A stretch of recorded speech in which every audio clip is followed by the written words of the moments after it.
Our spiritual vitamin reading this morning out of the Psalms, once again, Psalms 25 and 14.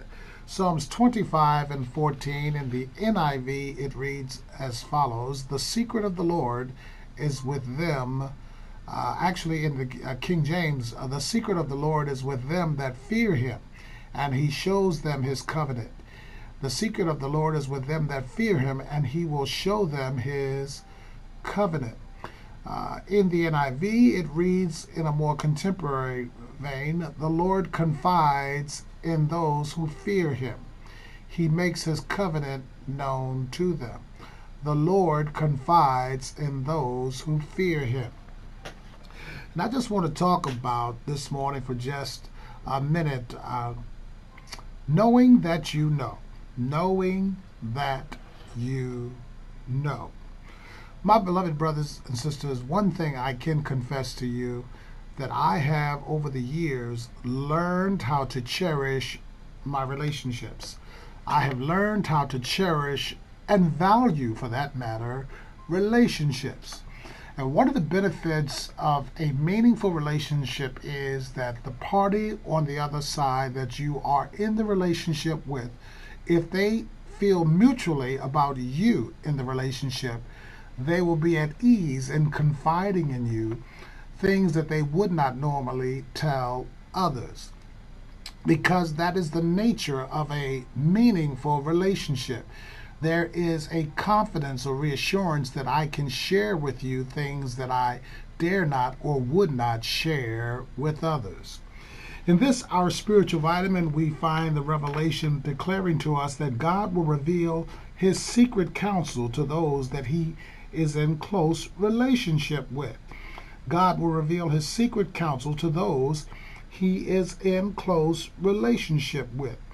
My mind goes back and I'm reminded that he did that with Abraham. Why? Because he feared him. Genesis 18 and 17 purports to that. And also, I'm reminded that he did that to the apostles in John 15 and 15. Because God will reveal his secret counsel to those that he is in close relationship with. And that close relationship is seeded out of a fear of the Lord. This is not fear as in trepidation, but actually a fear that is garnered out of respect and reverence. And in the scriptures revealed are several things about the fear of the Lord. In Psalms 19, it talks about how the fear of the Lord is clean. In other words, it's pure and it endures forever. Like a good relationship should be clean and should be long-lasting. I have friends that I have meaningful relationships with that I don't see every day. Matter of fact, I don't see every week. In fact, there may be long periods between times that we see each other now because of our individual schedules. But because the relationship is clean, that is pure, it endures. And even though we may not see each other regularly, when we do come in contact with each other again, it is just like everything was still the same. Because even with our relationship with the Lord, even when we don't detect his presence, if our relationship is pure, it will be the same. But also in Psalms 34, we discover that the fear of the Lord can be learned. It can be learned. And the question is, how can it be learned? It can be learned by a desire, an inner willingness to learn more about God. The more I learn about God, the more I reverence God. The more I reverence God, the more I continue to seek after him and to know in a more intimate way. And those who continually seek after him will discover his mercy. Those that continue to seek after him will discover his forgiveness. And those that will seek after him will continue to discover divine instruction.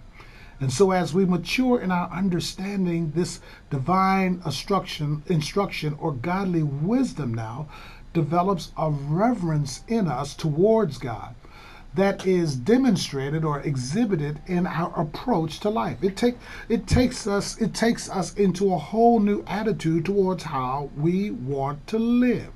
And God looks down and he sees this.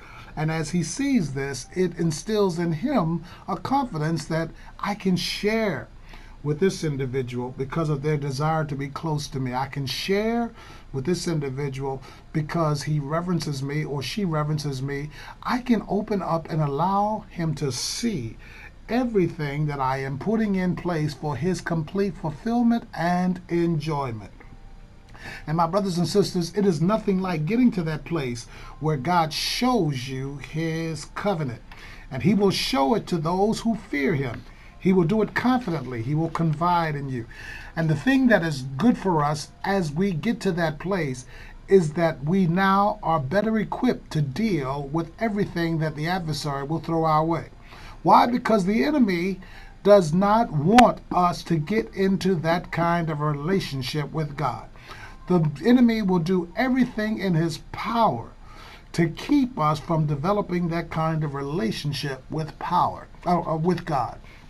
Because he knows that if we are able to get to that place with God, God will show us some things that others may not see. He will allow us to witness some things that others may not understand. He will open our eyes to things that he is doing that others may not appreciate.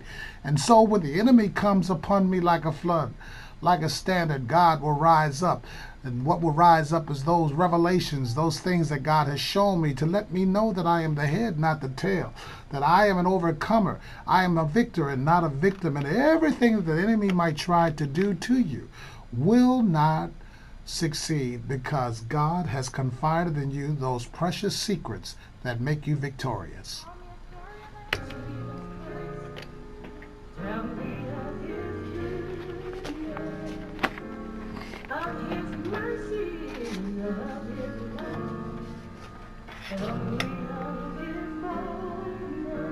Yes, Lord.